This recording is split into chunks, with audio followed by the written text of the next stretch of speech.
तमाम अहबाब एक मरतबा दुरूद पाक पढ़ लें।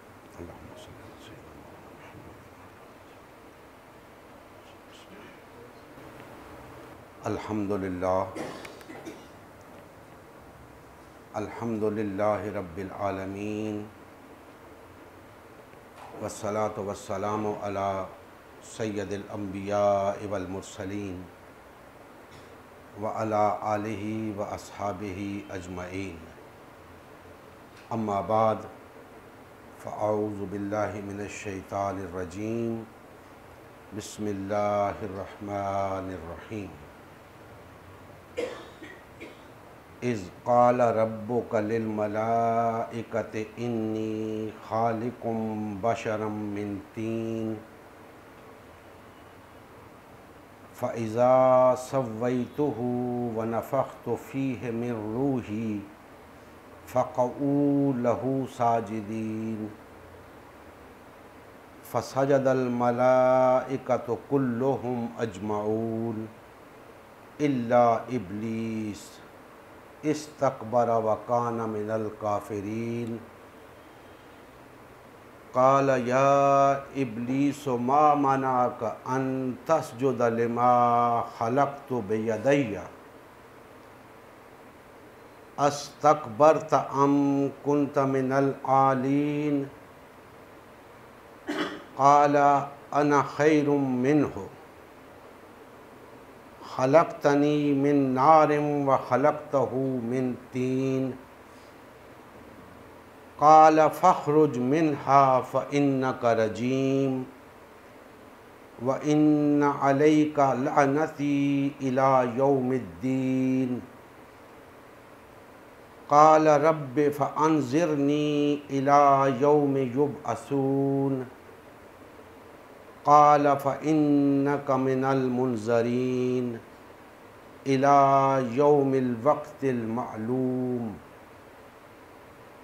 क़ाल फ़बिइज़्ज़तिका लअग़वियन्नहुम अजमईन इल्ला इबादक मिनहुमुल मुख़लसीन।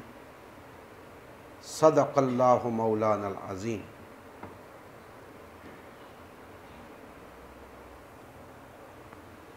मोहतरम मुसलमान भाइयों, अल्लाह जल्ल मजदहू का एहसान अज़ीम है जिसकी तौफ़ीक़ व इनायत से आज हम यहाँ जमा हैं।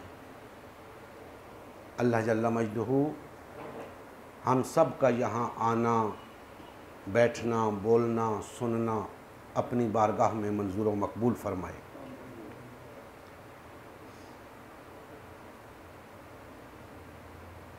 मैंने आपके सामने सूरह साद की आयत नंबर 71 ता 83 की तिलावत का शर्फ हासिल किया है और कोशिश करूँगा कि इन आय मुक़द्दसा की रोशनी में चंद कलिमात आप भाइयों के गोश गुजार कर सकूँ। अल्लाह जल्ल मजदहू ने इरशाद फरमाया कि जब तुम्हारे परवरदिगार ने फ़रिश्तों से कहा कि मैं मिट्टी से इंसान तख्लीक करने वाला हूँ, जब उसको दुरुस्त कर लूँ और उसमें अपनी रूह फूंक दूँ तो उसके आगे सजदे में गिर पड़ना।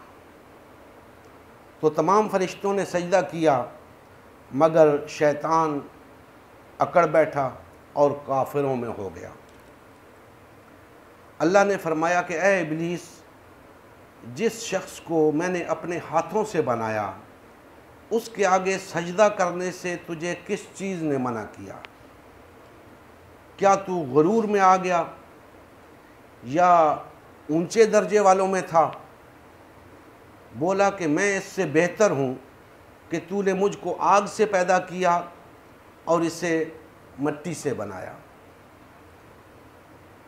फरमाया यहाँ से निकल जा, तू मरदूद है और तुझ पर क़यामत के दिन तक मेरी लानत पड़ती रहेगी। कहने लगा कि मेरे परवरदिगार, मुझे उस रोज़ तक कि लोग उठाए जाएं, मोहलत दे। अल्लाह ने फरमाया तुझको मोहलत दी जाती है उस रोज़ तक जिसका वक्त मुकर्रर है। कहने लगा कि मुझे तेरी इज़्ज़त की कसम मैं इन सब को बहकाऊंगा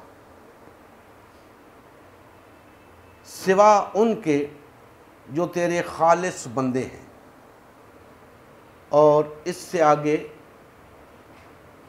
आयत नंबर 84 और आयत नंबर 85 को भी साथ मिला लेते हैं। अल्लाह जल्ल मजदूहू ने फरमाया कि सच फल हक को, काला फल हक को, फरमाया कि ये सच है और मैं भी सच कहता हूँ कि मैं तुझसे और जो इनमें से तेरी पैरवी करेंगे सब से जहन्नुम को भर दूंगा।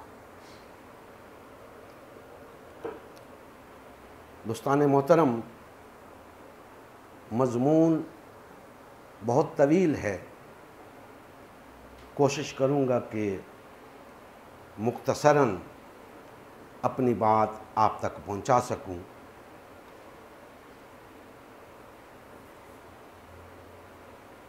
अल्लाह जल्ल मजदूहू ने हमें अपनी इबादत के लिए पैदा किया है, इसी पर हमारी गुफ्तगू चल रही है। और इबादत के बारे में हम इस बात से आगाह हैं कि इस रुए ज़मीन के ऊपर या तो अल्लाह की इबादत हो रही है या तागूत की इबादत हो रही है, या अल्लाह की इबादत हो रही है या तागूत की इबादत हो रही है। आज ये बात भी जानने की कोशिश करेंगे कि ये तागूत क्या है, तागूत कौन है, ताकि हमें अंदाज़ा हो सके कि हमने अल्लाह की इबादत जब करनी है तो तागूत की इबादत से मुजतनिब होना है, ताकि हम तागूत की इबादत से मुजतनिब रह सकें। लिहाजा इंशाअल्लाह इस हवाले से भी बात हम करेंगे। अल्लाह जल्ल मजदूहू ने जब आदम को पैदा फरमाया तो फरिश्तों से फरमाया कि सब इसे सजदा करना जब मैं इसे दुरुस्त कर लूँ और जब मैं इसमें अपनी रूह फूंक दूँ। तो सिवाय इबलीस के सब ने सजदा किया। मज़मून सारा मैंने आपके सामने बयान कर दिया। तो इबलीस अकड़ गया। हम तागूत के हवाले से काफ़ी गुफ्तगू कर आए हैं। तागूत का माना क्या है? तागूत कहते हैं बागी को, सरकश को, हद से गुजर जाने वाले को। तो शैतान ने यहां सरकशी की है, अल्लाह से सरकशी की है, अल्लाह से बगावत की है, हद से गुजर गया है। गोया हम कह सकते हैं कि इस कायनात का पहला तागूत शैतान है। इस कायनात का पहला तागूत जिसने सरकशी की, बगावत की, अपनी हद से गुजर गया, वो शैतान है, इबलीस है। और याद रखें,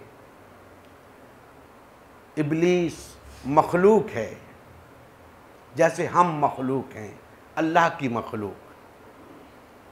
और चूंकि वो सबसे पहला तागूत है, लिहाजा पता चला कि तागूत भी मखलूक है, तागूत भी मखलूक है, अल्लाह की मखलूक है। लेकिन यहाँ ये बात पेशे नज़र रखें कि इस कायनात के अंदर अल्लाह के मद्दे मुकाबिल कुछ है तो वो तागूत है। अब आप अंदाज़ा लगाएं कि मखलूक होकर अल्लाह के मुकाबले में आ गया, मखलूक होकर अल्लाह के मुकाबले में आ गया। तागूत बन गया, बागी बन गया, सरकश बन गया। है मखलूक लेकिन खालिक के मुकाबले में आ गया है। अब दोस्तान मोहतरम, सरकशी कर ली उसने, बगावत कर ली। अल्लाह जल्ला मजदूहू ने पूछा तुझे किस चीज़ ने रोका? उसने कहा मैं इससे अफजल हूँ, तूने मुझे आग से पैदा किया, इसे मट्टी से पैदा किया। मुकालमात चलते रहे, दीगर मकामात पे भी ये बयान मुख्तलिफ अंदाज में मौजूद है। मैं अपने मकसद की बात की तरफ आना चाहता हूँ कि जब अल्लाह जल्ला मजदूहू ने उससे कहा कि निकल जा मेरी बारगाह से, तो उसने मोहलत मांगी। ऐ अल्लाह, मुझे उस दिन तक मोहलत दे जिस दिन तक कयामत बपा नहीं होती। अल्लाह जल्ला मजदूहू ने फरमाया वक्त मालूम तक तुझे मोहलत दी जाती है। फिर उसने क्या कहा, यह बात काबिल गौर है। उसने कहा ऐ मेरे परवरदिगार, मुझे तेरी इज्जत की कसम।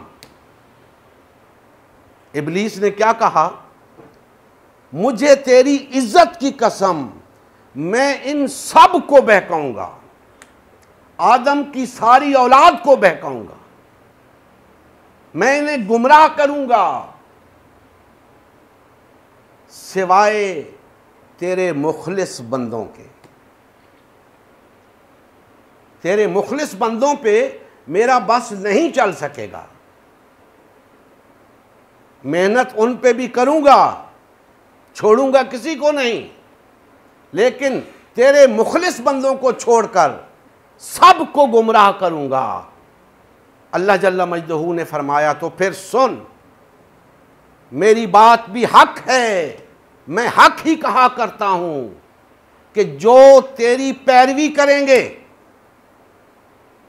जो तेरी इत्तिबा करेंगे, मैं तुझ से और उनसे जहन्नुम को भर दूंगा। दोस्ताने मोहतरम,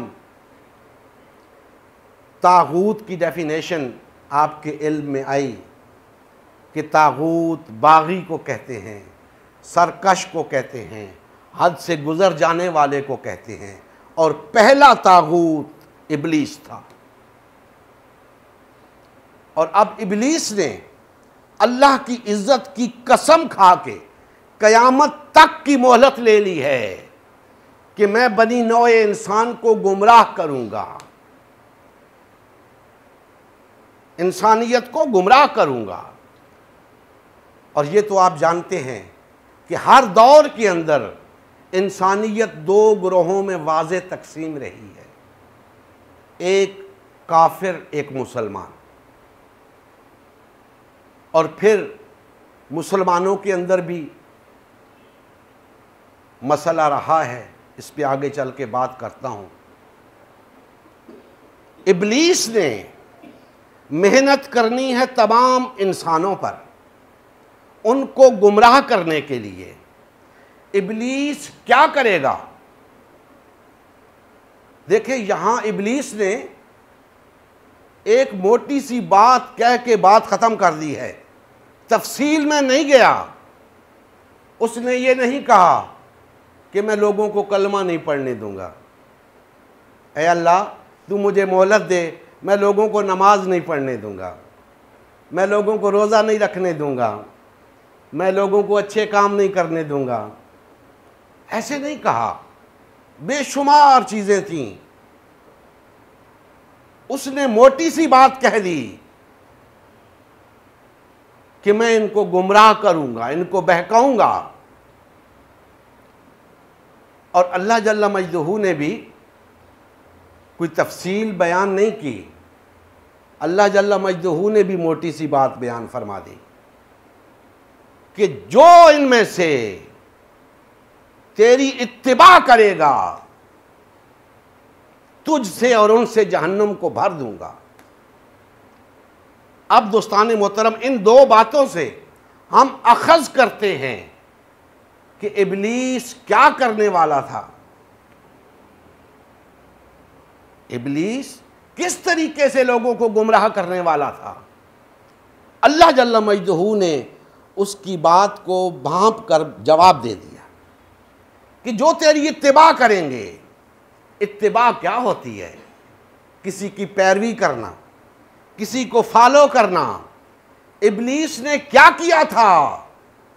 बगावत की थी, अल्लाह से सरकशी की थी, हद से निकल गया था।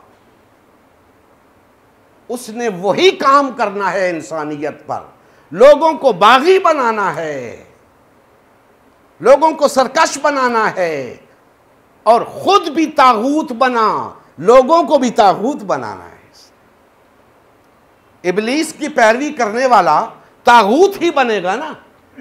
इब्लीस जब तागूत ठहरा तो इब्लीस की पैरवी करने वाला भी तागूत बनेगा। इसीलिए अल्लाह जल्ल मजदहू ने बता दिया कि तू बागी हो गया है, तू तागूत बन गया है, अब जो तेरी पैरवी करेगा वो भी तागूत होगा, लिहाजा उन सब को भी और तुझे भी जहन्नुम में डाल दूंगा। सिर्फ अल्लाह के खास बंदे होंगे जो तागूत बनने से बच जाएंगे, तागूत की गुमराही से बच जाएंगे। तागूत उन्हें गुमराह नहीं कर सकेगा, वो अल्लाह के बंदे होंगे, और वो हर दौर में होते रहे हैं, पहले भी थे, आज भी हैं, आइंदा भी होंगे। वो बच जाएंगे। और याद रखें, जिस तरह तागूत और उसके पैरोकार तागूत जहन्नुम का ईंधन बनेंगे, इसी तरह अल्लाह के बंदे सीधे जन्नत में जाएंगे। जन्नत अल्लाह ने अपने मुखलिस बंदों के लिए तैयार की है, तागूत के पैरोकारों के लिए नहीं, तागूतों के लिए नहीं, अपने बंदों के लिए तैयार की है। तागूत और उसके बंदे, तागूत और उसके पैरोकार वो जहन्नुम का ईंधन बनेंगे। और याद रखें, ये बात अल्लाह जल्ल मजदहू की ये बात कि मैं तुझसे और तेरे पैरोकारों से जहन्नुम को भर दूंगा, पता चलता है कि तागूत या इब्लीस है या इब्लीस के पैरोकार इंसान हैं, और कोई तागूत नहीं है। यही तागूत हैं, इंसान जो इब्लीस की इत्तिबा कर रहे हैं, इब्लीस की पैरवी कर रहे हैं, अल्लाह के बागी बने हुए हैं, सरकश हैं, वो तागूत हैं। पहले उसकी पैरवी करते हैं, उसकी पैरवी करते हुए तागूत बन जाते हैं, और जब तागूत बन जाते हैं तो फिर इब्लीस की तरह अकड़ जाते हैं, तकब्बुर में आ जाते हैं।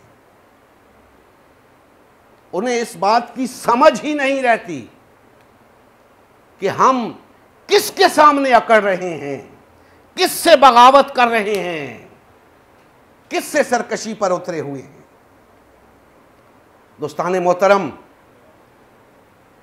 इब्लीस का काम इस रुए ज़मीन के ऊपर इंसानियत को गुमराह करना है, इंसानियत को बहकाना है। अब आम तौर पे अगर हम बात करेंगे तो भाइयों की तरफ से, लोगों की तरफ से यही जवाब सुनने को मिलेगा और मिलता है कि जी इब्लीस तो काफिरों को ही बहकाएगा, और काफिरों को बहकाया हुआ है, उसने काफिरों को गुमराह किया हुआ है। ठीक बात है, गुमराह किया हुआ है उन्हें, लेकिन मुझे ये बताएं कि वो तो गुमराह हुए बैठे हैं, वो हिदायत पे थे कब कि गुमराह कर दिया इब्लीस ने उन्हें? वो हिदायत पे थे कब?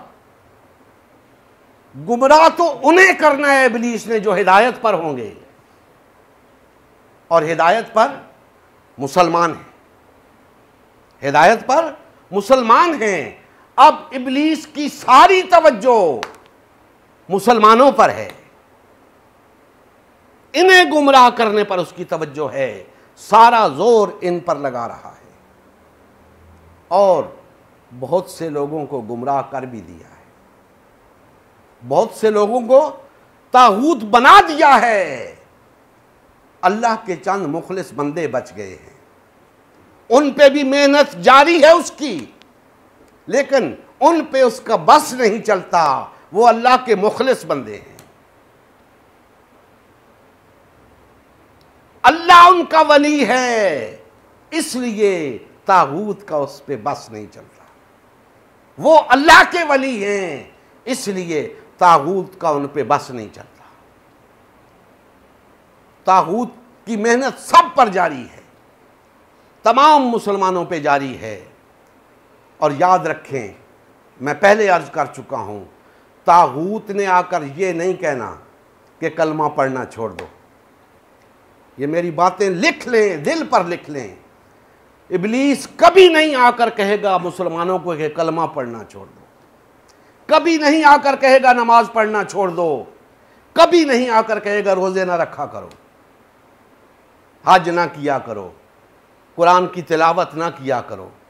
उसने एक मोटी सी बात की है, मैं गुमराह करूंगा, इन्हें बागी बनाऊंगा, इन्हें सरकश बनाऊंगा, इन्हें सिराते मुस्तकीम से हटाऊंगा, इन्हें तेरे रास्ते से बहकाऊंगा, इन्हें अपना पैरोकार बनाऊंगा।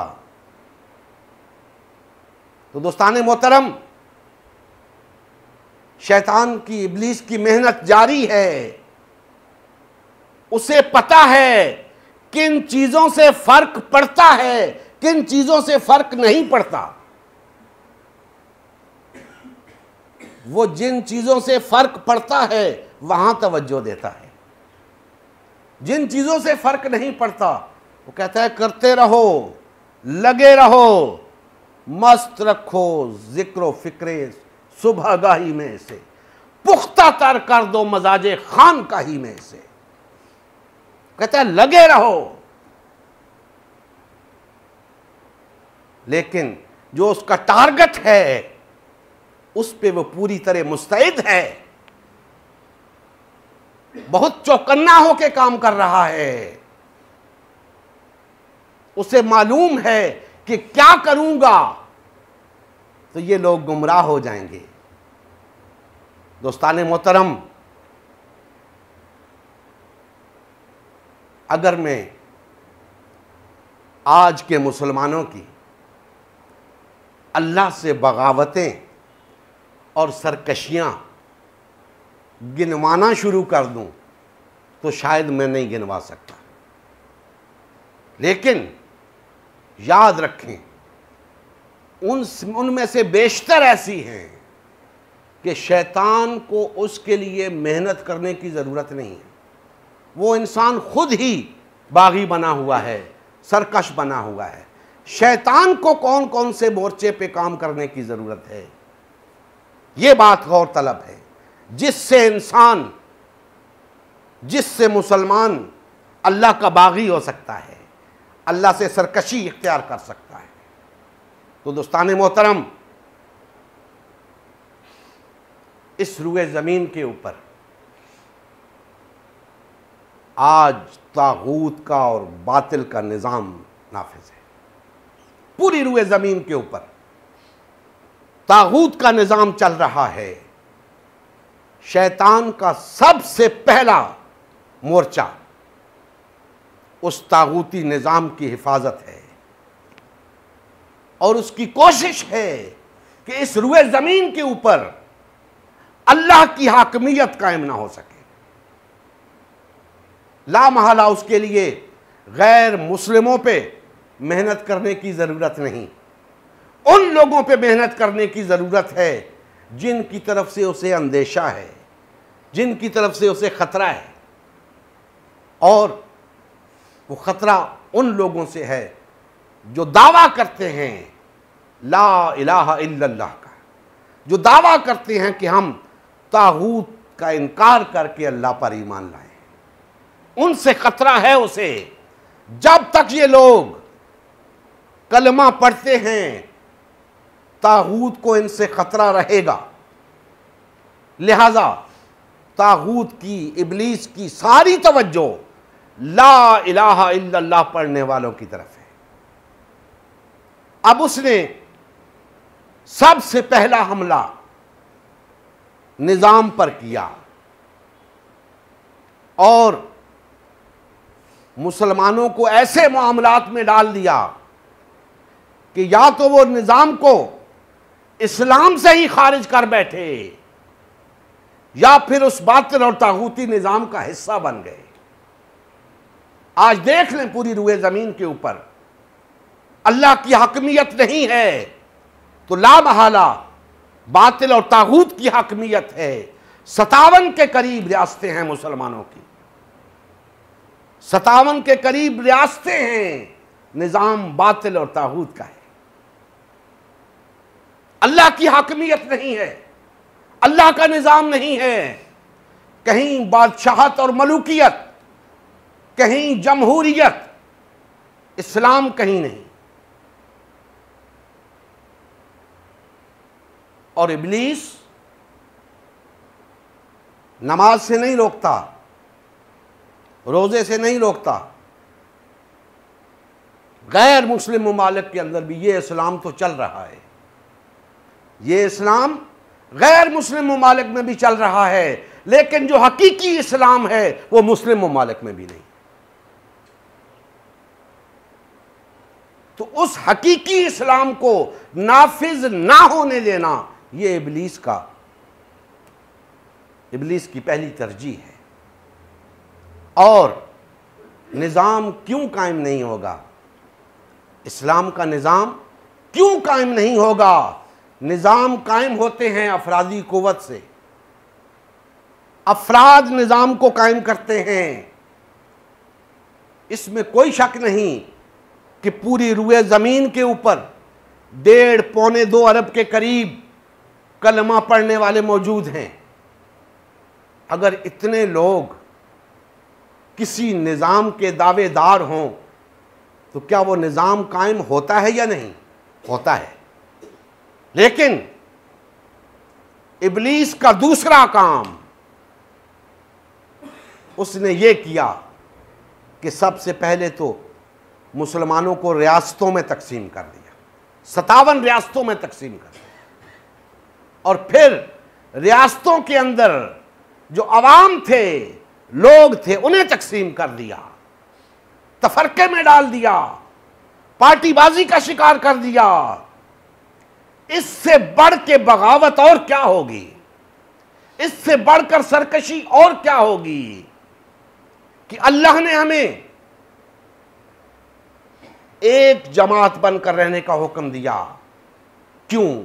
इसलिए कि हम एक ही दीन के पैरोकार हैं, एक ही अल्लाह को अपना इलाहा मानते हैं, एक ही रसूल की उम्मत हैं, एक ही किताब को अल्लाह की किताब हिदायत मानते हैं।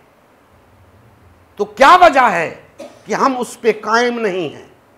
रखो कि तुम्हारा दीन एक है, हम इसी में खुश हैं, हम इसी में खुश हैं कि हमारा इलाहा एक, हमारा दीन एक, हमारा रसूल एक, हमारा कुरान एक।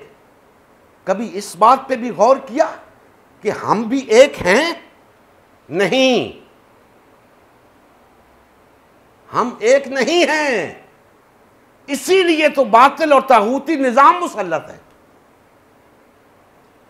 जिस दिन हम एक होंगे उस दिन हमारा निजाम कायम होगा। जिस दिन हम एक जमात बनेंगे उस दिन हमारा निजाम कायम होगा। जिस दिन हमने अल्लाह को अपना इलाहा तस्लीम कर लिया उस दिन हमारा निजाम होगा। आज हमारा दावा है, महज दावा है, दीन का भी दावा है कि हम सब का दीन इस्लाम है। कहाँ है हमारा दीन? मैं पिछली गुफ्तगू में अर्ज कर चुका हूं कि दीन वो होता है जो गालिब हो। दीन वो होता है जो गालिब हो। आज दीन जमहूर गालिब है तो है, जब नहीं होगा तो नहीं होगा। इसी तरह इस्लाम गालिब होगा तो होगा, नहीं है तो नहीं है। हम कहते रहे इस्लाम है, कहां है इस्लाम? लेकिन जिस दिन गालिब होगा, हमें नहीं गैर को भी नजर आएगा कि है। आज नहीं है, महज हमारा दावा है कि इस्लाम है। अपनी इज्जत रखने के लिए, दीन की इज्जत रखने के लिए हम कह देते हैं इस्लाम है। भाइयों, नहीं है इस्लाम। कहां है इस्लाम? क्या ये इस्लाम है? कौन सी खराफात हैं जो इस निजाम में मौजूद नहीं? कौन सी बुराई है जो इस निजाम में मौजूद नहीं? हम इसे इस्लाम कहते हैं। दोस्तान मोहतरम, हमें बेदार होना है, गफलत की नींद से बेदार होना है और देखना है कि हम जो दावा रखे हुए हैं क्या उस पे पूरा उतर रहे हैं। अगर उतर रहे हैं तो ठीक है, अगर नहीं तो फिर उस पे पूरा उतरने की कोशिश करें, वहदत इख्तियार करें, एक जमात बन जाएं। इसके सिवा चारा नहीं है। बड़ी बड़ी जमातें बना लें, बड़े बड़े जत्थे बना लें।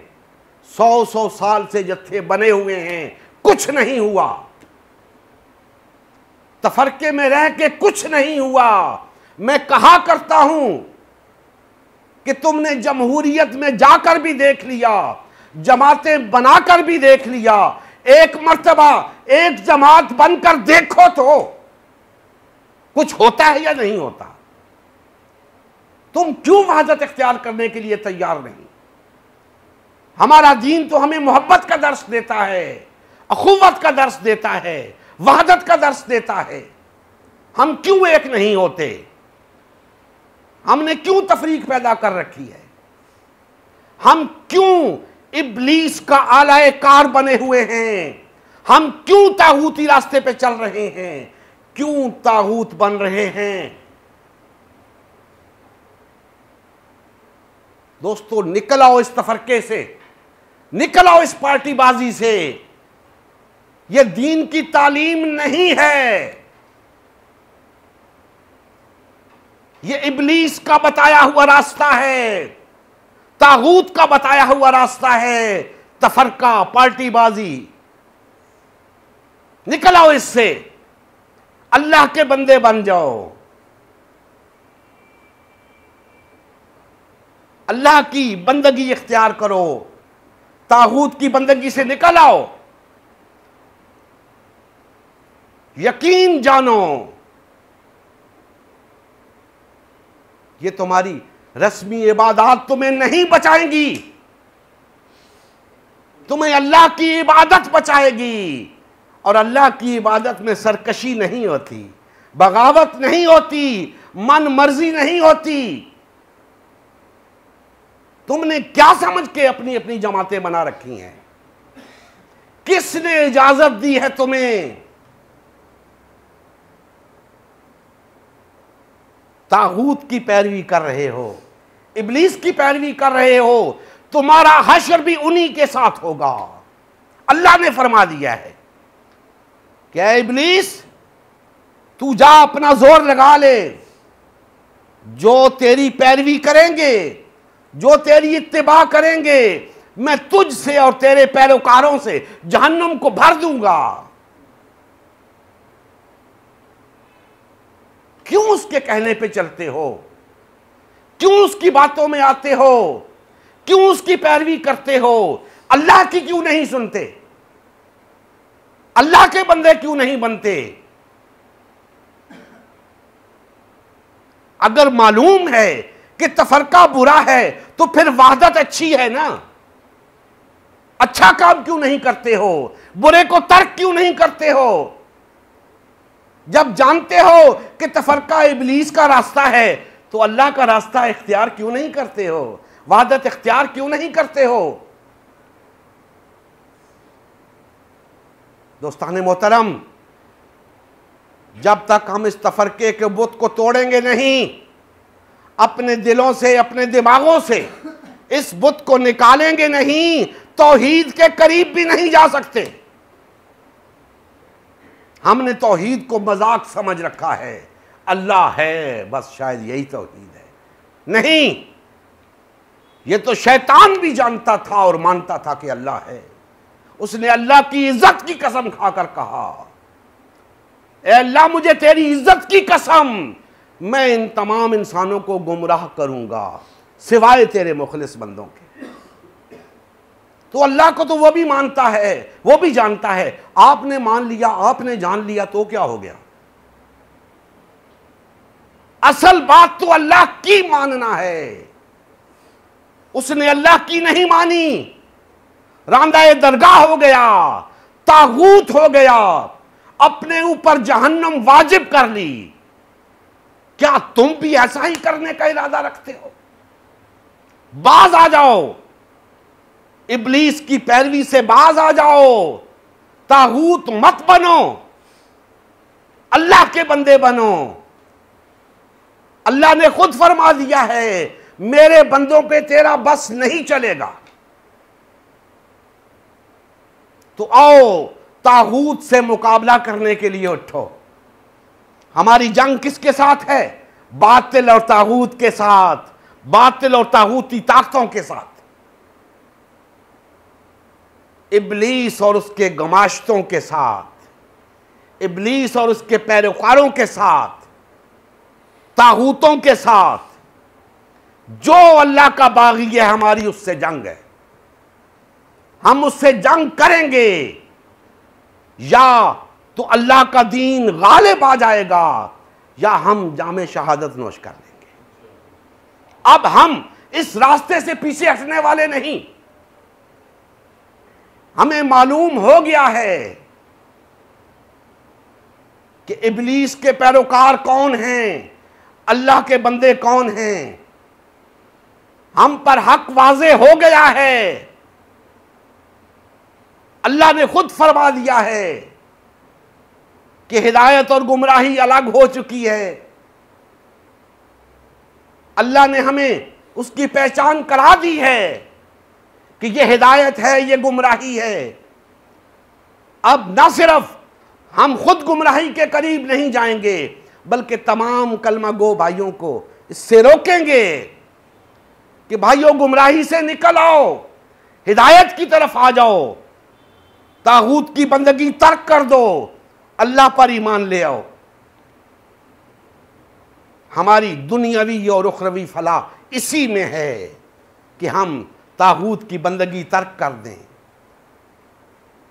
अफसोस की बात है दोस्तों, आज हमारे कलमा गो भाइयों को यह भी नहीं पता कि अल्लाह पर ईमान लाने से पहले तागूत से कुफ्र करना पड़ता है। लोग समझते हैं बस अल्लाह को अल्लाह मान लेना, यही अल्लाह पर ईमान लाना है। नहीं, पहले कहते हो ला इलाहा, कोई इलाहा नहीं, किसी तागूत को नहीं मानता, तागूत से कुफ्र करना पड़ता है। फिर कहते हो इल्लल्लाह, अल्लाह को मानता हूं, अल्लाह पर ईमान लाता हूं। तो जिसको पता ही नहीं तागूत क्या है, उसने तागूत से कुफ्र क्या करना है। और जब तागूत से कुफ्र ना किया तो अल्लाह पर ईमान कब लाया? वो तो महज दावा हुआ। दोस्तान मोहतरम, आज की इस गुफ्तगू के अंदर जो बात आप भाइयों तक पहुंचाना मकसूद थी कि भाइयों, इब्लीस उस दिन से हमारे पीछे है जिस दिन अल्लाह जल्ल मजदहू ने आदम को तख्लीक किया और फरमाया कि सब इसको सजदा करो। तो सब फरिश्तों ने सजदा किया सिवाय इब्लीस के। और फिर वो पूरा मुकालमा आपके सामने मैंने अर्ज़ किया। और उसने फिर अल्लाह की इज़्ज़त की कसम खाकर कहा कि मैं इन तमाम इंसानों को गुमराह करूँगा, बहकाऊँगा, सिवाय तेरे मुखलिस बंदों के।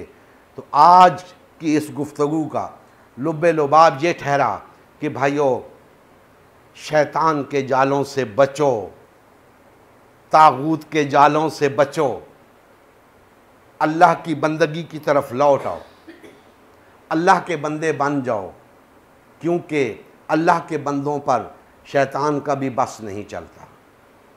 मेहनत वो सब पे कर रहा है, लेकिन यहाँ उसको नाकामी होती है। तो अब वो आप पे मेहनत कर रहा है, होशियार हो जाओ और उसकी चालों से बच जाओ। वो आपको 100 तरह के झांसे देगा। कभी कहेगा बस अपनी नमाज सीधी कर लो, तुम्हारी दुनिया भी संवर जाएगी, आखिरत भी संवर जाएगी। कभी कहेगा बस दाढ़ी रख लो, टोपी पहन लो, शलवार टखनों से ऊपर कर लो, तुम्हारी दुनिया भी संवर जाएगी, आखिरत भी संवर जाएगी। उसे पता है इन चीज़ों से ना दुनिया संवरने वाली है ना आखिरत संवरने वाली है। जिन चीज़ों से दुनिया और आखिरत संवरती है वो काम वो नहीं करने देगा, और आपने वही काम करना है। असलन अल्लाह की बंदगी वही है। और 2 चीज़ें महज मैंने आपके सामने अर्ज़ की हैं कि तफरके को छोड़ दें, वहदत इख्तियार कर लें, और वहदत इख्तियार करके अल्लाह की हाकिमियत के क़याम के लिए जद्दोजहद करें। यह है शैतान को और तागूत को शिकस्त देना। और याद रखें, तागूत को और इब्लीस को शिकस्त सिर्फ अल्लाह के बंदे दे सकते हैं, तागूत के बंदे नहीं, इब्लीस के पैरोकार नहीं। अल्लाह जल्ला मजदहू हमारे हाल पे रहम फरमाएँ और हमें कमा हक़्क़ुहू अपनी बंदगी की तौफ़ीक़ अता फरमाएँ। वमा अलैना इल्लल बलागुल मुबीन।